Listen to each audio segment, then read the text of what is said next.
హుజూర్ నగర్ కోదాడ నియోజకవర్గాల అభివృద్ధి పనులపై మంత్రి ఉత్తమ్ సమీక్షా సమావేశం నిర్వహించారు. కోదాడ హుజూర్ నగర్ లో అభివృద్ధి పనులపై అధికారులు దృష్టి పెట్టాలన్నారు. అధికారులకు ప్రభుత్వం అండగా ఉంటుందని చెప్పారు. ధాన్యం కొనుగోలులో ప్రతిపక్ష పార్టీల ఆరోపణలు పసలేనివని కొట్టిపారేశారు.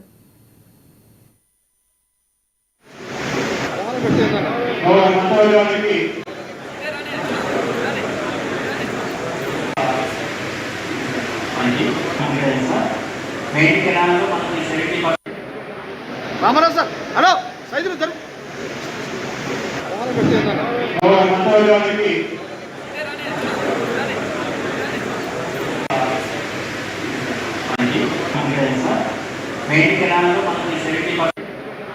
రామారావు సార్ హలో సైజులు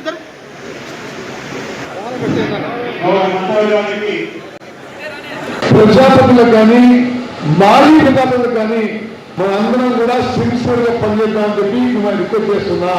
సిన్సియర్ గా, నిజాయితీగా, కమిట్మెంట్ గా ఏ కారణం అయితే మనం ప్రజా జీవితంలో ఉన్నామో మన వల్ల కొంత మార్పు రావాలి, మంచి మార్పు రావాలని చెప్పి అందరినీ కోరుకుంటున్నా. తప్పనిసరిగా నేను హుజూర్ నగర్ ఎమ్మెల్యేగా, పద్మావతి గారు కోదాడ ఎమ్మెల్యేగా మీకు తెలుసు మా జీవితాలు ఈ ప్రాంత అభివృద్ధికి, ఈ ప్రాంత ప్రజల జీవితాలు బాగుండడానికి అంకితం చేశాము. నిరంతరం అదే